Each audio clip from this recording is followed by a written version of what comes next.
아산 신도시에서 배출되는 하수가 곡교천 하수관로 맨홀을 통해 수년째 역류하고 있습니다. 흘러나온 오수가 곡교천으로 흘러들어가고 있어 빠른 조치가 필요합니다. 박완주 의원의 제명으로 현직이 무소속인 천안의 선거구가 다가오는 4월 10일 총선에서 지역 최대 격전지로 부상하고 있습니다. 이미 출마를 선언한 사람만 6명에 달하는데 더 늘어날 전망입니다. 현역 의원의 불출마 선언으로 무주공산이 된 세종갑 선거구도 치열한 선거전을 예고하고 있습니다.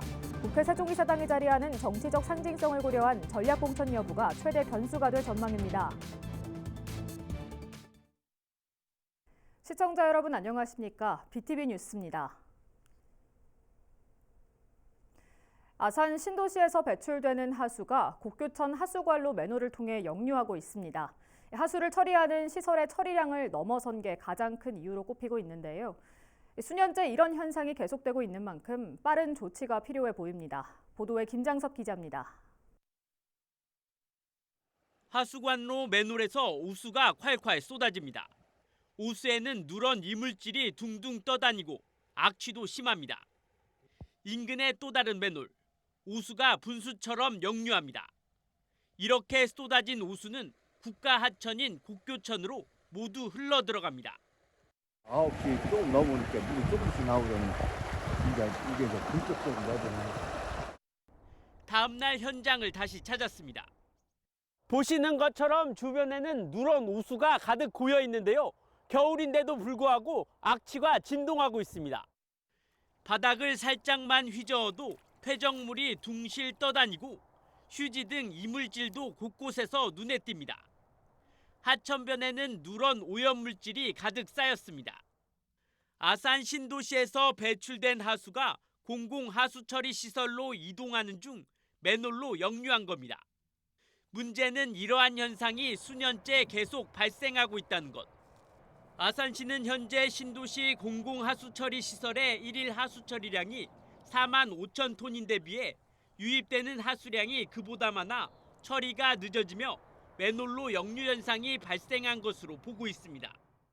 예를 들어서 처리할 수 있는 능력이 100이라고 하면 150이나 150 이상, 200 정도 들어오니 이 부분에 대해서는 지금 현재 제일 압이 약한 부분, 특히 이제 맨홀이라든지 이런 부분에 대해서 그러면서 역류 현상을 줄이기 위해 현재 신도시 하수처리 시설로 가는 하수 일부를 올해 안에 다른 시설로 이동시켜 처리하겠다고 말했습니다. 또한 근본적인 역류 현상을 막기 위해 현재 신도시 하수처리 시설 증설 공사가 진행되고 있다며 내년과 내후년까지 각각 1일 처리량을 14,000톤씩 모두 28,000톤을 늘리는 한편 2년간 하수관로에 대한 기술 진단을 완료한 만큼 내년부터 하수관로 개선 작업에 돌입하겠다고 밝혔습니다. 아울러 하수와 함께 흘러나온 오염물질 처리에도 지금보다 더 신경 쓰겠다고 약속했습니다. 현재까지 얼마나 많은 양의 오수가 유출된지 정확하게 알 수조차 없는 상황. 추가 오염을 막기 위해서는 빠른 조치가 시급합니다. BTV 뉴스 김장섭입니다. 행복도시 건설청이 올해부터 그동안 유보해왔던 2-4 생활권 중심상업지구에 있는 숙박 및 위락시설 등의 단계적인 공급 마련책에 나섭니다. 이는 새로운 도시기능과 함께 기존 상권을 포함한 도시 전체의 활력 기반을 구축하기 위한 것입니다. 행복청은 생활권별 상업 업무용지 배치는 물론 상가 공실 현황 조사 결과와 더불어 숙박, 위락시설의 공급 방안을 검토할 방침이라고 말했습니다. 세종시가 매달 8일을 자전거 타는 날로 지정했습니다. 세종시는 지난달 개정된 자전거 이용 활성화 조례를 토대로 전국 최초로 자전거 타는 날을 지정하고 앞으로 다양한 캠페인을 전개할 방침이라고 밝혔습니다. 이에 따라 매달 8일마다 공영자전거 어울링을 신규 가입하는 회원에게는 3회 무료 이용 쿠폰을 지급하고 또 어울링 이용자 중 300명을 추첨해 일주일 무료 이용권을 지급할 계획입니다. 올해부터 천안 지역 난임 부부는 소득과 관계없이 시술비를 지원받을 수 있게 됐습니다. 시는 난임 부부 시술비 지원 사업을 확대하기로 하고 기존의 소득 기준을 없앴습니다.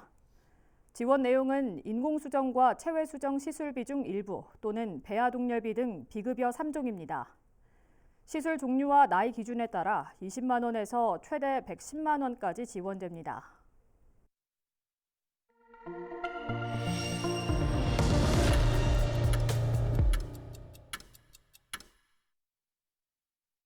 (4월 10일) 총선이 이제 약 90일 앞으로 다가왔습니다. 예비후보 등록과 출마 선언이 잇따르고 있는데요. 지역에선 무소속 박완주 국회의원의 지역구인 천안을 선거구에 대한 관심이 뜨겁습니다. 전직 국회의원과 장관, 검사 출신 등 여러 후보들이 몰리면서 정당별로 본선행 티켓을 따내기 위한 치열한 경쟁이 시작됐습니다. 송용환 기자가 보도합니다. 천안을 선거구는 박완주 의원이 내리 3선을 차지한 민주당 텃밭입니다. 하지만 보좌관 성비위 의혹으로 박 의원이 제명되면서 너도 나도 도전장을 내밀고 있습니다. 먼저 더불어민주당에선 4선 국회의원을 역임한 양승조 전 충남지사가 출사표를 던졌습니다. 그동안 홍성 예산 험지 차출론이 제기돼 온 양 전 지사는 홍성과 예산엔 어떠한 연고도 없다면서 천안에서 승리해야 충남에서 승리할 수 있고 민주당 현직이 없는 선거구는 천안 을밖에 없어 불가피한 선택이라고 밝혔습니다. 민주당에서는 이 밖에도 이규희 전 천안갑 국회의원과 김영수 충남도당 청년위원장, 박기일 충남도당 대변인 등이 일찌감치 공천 경쟁에 뛰어들었습니다. 국민의힘도 만만치 않습니다. 지난 총선에도 출마했던 검사 출신의 이정만 천안을 당협위원장과 현 정부에서 농림축산식품부 장관을 역임한 정황근 전 장관이 양보 없는 전면전을 벌일 전망입니다. 이번 천안을 총선에서 가장 큰 변수는 무소속인 현직 박완주 의원의 출마 여부입니다. 여야 모두 박 의원의 행보에 관심이 쏠린 가운데 정작 박 의원은 시기상조라며 설 연휴가 지난 뒤에야 입장을 밝힐 전망입니다. BTV 뉴스 송용환입니다. 그런가 하면 역대 총선에서 민주당 텃밭으로 불렸던 세종 지역 선거전도 점차 가열되고 있습니다. 특히 정부 청사가 이미 자리에 있고 앞으로 국회 세종이사당까지 들어설 세종 갑 선거구는 그야말로 정치 1번지로 거듭나며 관심이 집중되고 있는데요. 더욱이 현역 국회의원의 불출마로 무주공산이 되면서 예비 후보들의 출마 선언이 잇따르고 있습니다. 김우순 기자가 보도합니다. 지난달 세종갑을 지역구로 두고 있는 더불어민주당 홍성국 의원은 다가오는 총선에 출마하지 않겠다고 깜짝 선언했습니다. 사명을 이어가지 못한 데 대해서는 사죄의 말씀을 드립니다. 남은 임기까지 최선을 다하겠습니다. 그리고 다가오는 총선에서 민주당의 승리를 위해 노력하겠습니다. 이처럼 홍 의원의 불출마 선언으로 무주공산이 된 세종 갑선거구에 예비 후보자들의 출마 선언이 잇따르고 있습니다. 8일 오후 4시 현재 중앙선관위에 등록된 세종갑 예비 후보만 모두 5명에 이릅니다. 더불어민주당에선 노종용 전 세종시 의원과 박범종 세종시당 청년위원장, 그리고 배선호 전 세종시당 부위원장 등 3명이 등록했고, 국민의힘에선 성선재 전 헌법재판소 헌법연구원과 송동섭 전 윤석열 대통령 인수위원회 자문위원 등 2명이 등록을 마쳤습니다. 여기에 아직 예비후보 등록을 하진 않았지만 유재화 전 국민의힘 세종시당 위원장이 출마 채비를 하고 있고, 8일엔 다둥이 워킹맘을 자처하는 박해임 맑은 프로젝트 대표가 정치 신인으로서 변화의 바람을 일으키겠다며 출사표를 던지기도 했습니다. 총선 출마를 위해 예비 후보 등록을 하는 정치 신인이지만 믿고 맡겨주시면 그동안 보지 못했던 정의롭고 현실적이고 시원한 정치를 보여드리도록 하겠습니다. 이처럼 출마 예상자만 7명 이상 되는 상황에서 각 정당의 전략 공천 여부가 초미의 관심사가 되고 있습니다. 민주당에선 최근 SNS를 통해 종로 출마 포기 의사를 밝힌 이광재 전 국회 사무총장이 자신의 출마 지역을 당의 결정에 맡기겠다고 밝혀 세종 출마 가능성을 열어뒀고, 국민의힘에선 오선의 정진석 의원이 당의 다선 중진 의원의 험지 출마론과 맞물려 주목받고 있는 상태입니다. 현역 의원의 불출마에 정치적 상징성까지 더해지면서 치열한 선거전을 예고하고 있습니다. BTV 뉴스 김우순입니다.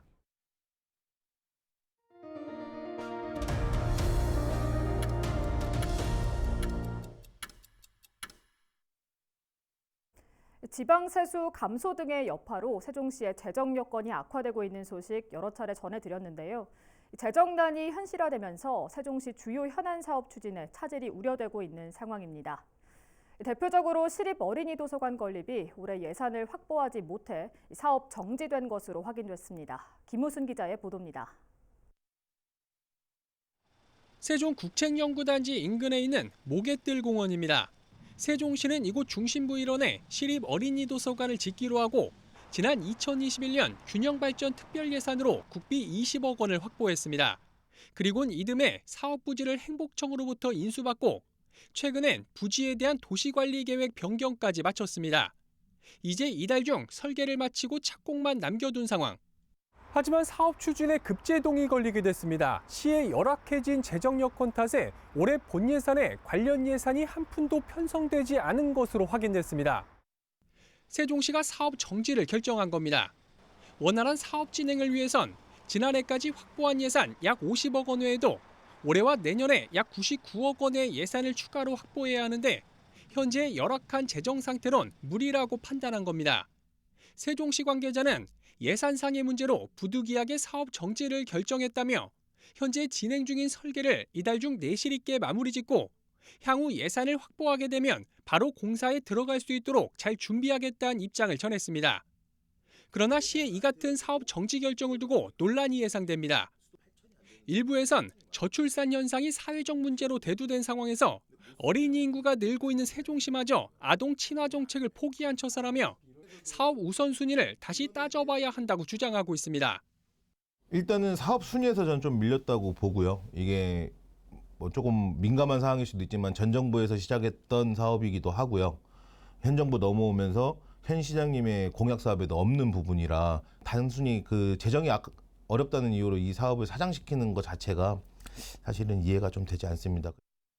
사업이 다시 재개될 수 있을지도 의문입니다. 시 재정 여건이 언제 개선될지 장담할 수 없는 상황에서 이번 사업 중지 결정으로 기 확보된 국비 20억 원을 다시 반납해야 하는 만큼 시 부담은 더욱 커지기 때문입니다. 약 20억 정도 저희가 국비를 받은 건데 이걸 사업 정지를 결정하는 순간부터 이거는 올해 반납을 해야 되거든요. 어찌됐건 시에서는 20억이라는 또 재정을 추가 투입해야 되는 좀 안타까움이 좀 있습니다. 한편 세종시는 시립 어린이 도서관 건립을 위해 지금까지 설계 용역비 등 11억 원에 가까운 예산을 투입했습니다. BTV 뉴스 김우순입니다. 앞서 전해드린 것처럼 세종시는 열악해진 재정 여건 탓에 시립 어린이 도서관 건립 사업은 정지했지만 올해 각종 문화 인프라 구축에는 속도를 낼 전망입니다. 어떤 사업들이 있고 향후 추진 계획은 어떻게 되는지 김우순 기자가 짚어봤습니다. 근현대 미술사의 거장으로 꼽히는 고 장욱진 화백. 그의 고향인 세종시 연동면 일원에서 올해부터 생가복원과 기념관 건립이 본격화됩니다. 여기에 투입되는 총 사업비만 약 151억 원. 세종시는 재정 여건 악화로 올해 본 예산엔 관련 사업비를 확보하지 못했지만 추후 추경 예산 편성 과정에서 불씨를 살린다는 각오입니다. 연내 착공될 수 있도록 노력하겠습니다.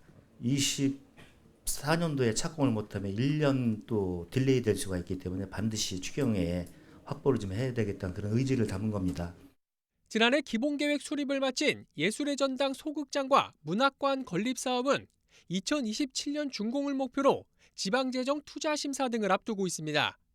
소극장은 483억 원을 들여 예술의 전당 북측에 300석 규모로 문학관은 113억 원을 들여 조치원 청춘공원 일원에 각각 들어설 예정입니다. 지난해 건축 인허가까지 마친 세종시립박물관은 올해 상반기 중 착공해 2026년 개관을 목표로 추진 중이고 지난 2016년부터 추진돼온 김종서 장군 역사 테마공원 조성 사업은 현재 마무리 단계에 있는 가운데 하반기 중 일반에 개방될 예정입니다. 여기에 금강정비와 정원산업 활성화 등을 통해 문화관광도시로서의 기반을 다져간다는 계획입니다. 이제 세종시 문화적 품격과 매력을 높이기 위해서 정원 속의 도시 세종과 비단강 금빛 프로젝트 등 핵심 콘텐츠를 만들며 시민 여러분과 함께 매력 넘치는 문화관광 도시의 새로운 도약을 이루어내겠습니다. 한편 세종시는 지난달 말 문화체육관광부가 주관하는 대한민국 문화도시 후보지로 선정된 가운데 올 연말 최종 지정을 앞두고 문화거리 조성 등 예비 사업을 적극 추진할 방침이라고 밝혔습니다.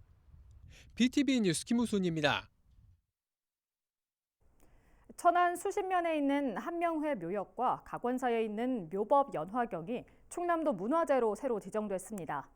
기존에는 종중과 사찰에서만 관리를 해왔는데 앞으로는 보수 정비 등에 필요한 예산을 지원받을 수 있어 보다 체계적인 관리가 이루어질 전망입니다. 송용환 기자입니다. 조선 정기 3정승을 두루 거친 대표적인 문신, 한명회의 묘역입니다. 한명회와 부인 여흥민 씨의 묘가 앞뒤로 나란히 조성돼 있습니다. 속조물의 조각과 축조 방법을 고려했을 때 15세기에서 16세기에 제작된 것으로 추정되는데 보존 상태도 양호합니다. 천안 한명회 묘역과 각원사가 소장 중인 묘법 연화경이 충남도 문화재로 지정됐습니다. 묘법 연화경은 세조비인 정의왕후가 세조와 예종의 명복을 빌기 위해 만든 목판본 계열로 1569년 판각의 간행 기록이 남아 있습니다. 각원사 주지인 대원 스님이 은사에게 받은 것으로 전체 7건이 온전히 보존되어 있습니다. 그 말씀을 못 쓰시니까 대단히 중요하고 또 이 지역에서 불교적인 그런 첫째 이제 경이 이제 문화재이 됐다는 것이 대단히 중요하고 전 앞으로 아주 좀 소중히 간직할 우리 불교 문화고 우리 대한민국 어떤 그런 문화다 그렇게 생각을 하지요. 문화재로 지정됨에 따라 보수 정비나 보존 처리 등 관리에 필요한 예산도 지원받을 수 있게 됐습니다. 이번 도지적 문화재 지정을 계기로 해서 문화재보호법 법적 테두리 안에 들어가게 돼서 보호를 받게 되었습니다. 그래서 충청남도와 천안시에서는 앞으로 보존 관리를 더욱더 신경을 쓸 거고요. 이로써 천안에 있는 도지정 문화재는 27건에서 29건으로 늘었습니다. BTV 뉴스 송용환입니다.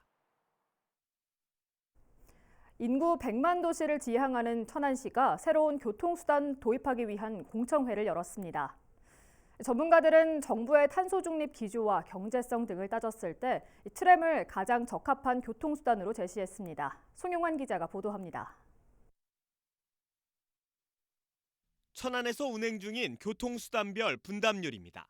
승용차가 69.3%로 압도적 1위를 차지했고 버스와 택시, 철도가 그 뒤를 이었습니다.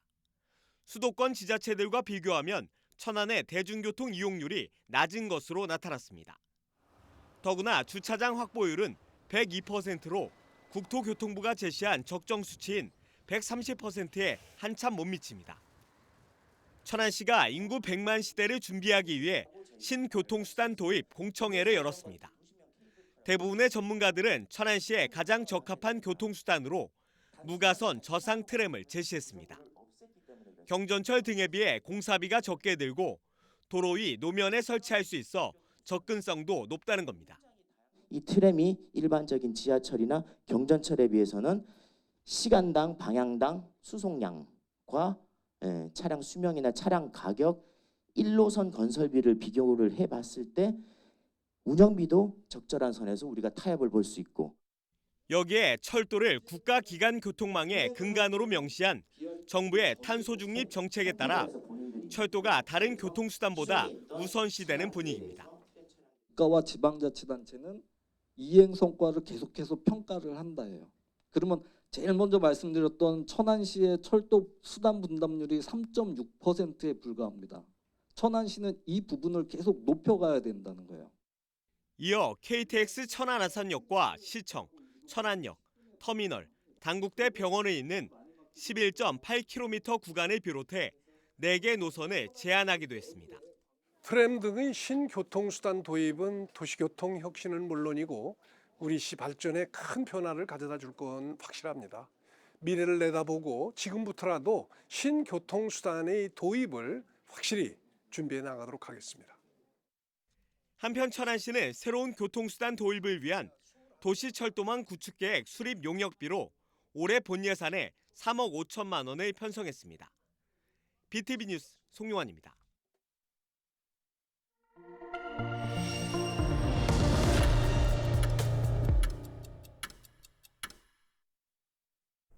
박상돈 천안시장이 다음 달 2일까지 31개 읍면동을 돌며 주민들과 소통하는 시간을 갖습니다. 박 시장은 각 행정복지센터와 주요 사업 현장 등을 방문해 추진 상황과 지역 현안을 청취할 예정입니다. 천안시 농업기술센터는 다음 달 2일까지 천안 도시농부학교 8기 교육생을 모집합니다. 이번 교육은 3월 14일부터 11월 21일까지 진행되며 모집 인원은 100명입니다. 교육생은 1년 동안 텃밭 만들기부터 수확까지 농산물 재배 과정을 배우게 됩니다. 천안시가 오는 19일까지 대학생 학자금 대출이자 지원을 접수합니다. 2017년부터 한국장학재단에서 대출받은 학자금의 이자를 지원하는 것으로 이번에는 2023년 하반기에 발생한 이자 전액을 지원합니다. 대상은 주민등록상 주소지가 천안이거나 직계존속의 주민등록상 주소가 1년 이상 천안으로 되어 있는 대학생 또는 졸업 후 2년 이내 미취업자입니다. 온라인 또는 우편 방문으로 신청할 수 있으며 자세한 내용은 시청 홈페이지를 참고하면 됩니다. 아산시가 도시지역 빈집 정비 사업을 시행합니다. 신청 대상은 동지역 중 주거와 상업, 공업지역에 위치하고 1년 이상 거주 또는 사용하지 않는 건물이며 시는 건축물 철거와 폐기물 처리비 등을 전액 지원합니다. 철거 후 해당 부지는 3년간 임시주차장이나 쌈지공원 등 공공용지로 활용되며 신청은 아산시 건축과로 하면 됩니다. 천안시 농업기술센터가 농기계 임대료 50% 감면 기간을 올해 말까지 1년 연장합니다. 시는 농업인 경영 부담을 완화하기 위해 농용 굴삭기 등 86종 705대에 대한 임대료 감면을 시행하고 있습니다. 이를 통해 지난해에만 모두 4,781농가가 절감 혜택을 받았습니다. 저출산 시대, 아이를 낳지 않으려는 청년들을 대상으로 한 지원 대책도 중요하지만 낳고 싶어도 낳지 못하는 부부들을 위한 대책 또한 중요합니다. 난임 시술비 지원도 그중 한 가지일 텐데요. 이처럼 앞으로도 소득 기준과 연령에 구애받지 않는 난임 부부 지원 대책으로 저출산 문제가 조금이나마 해결될 수 있길 바라겠습니다. 이상으로 BTV 뉴스를 마칩니다. 시청해주신 여러분 고맙습니다.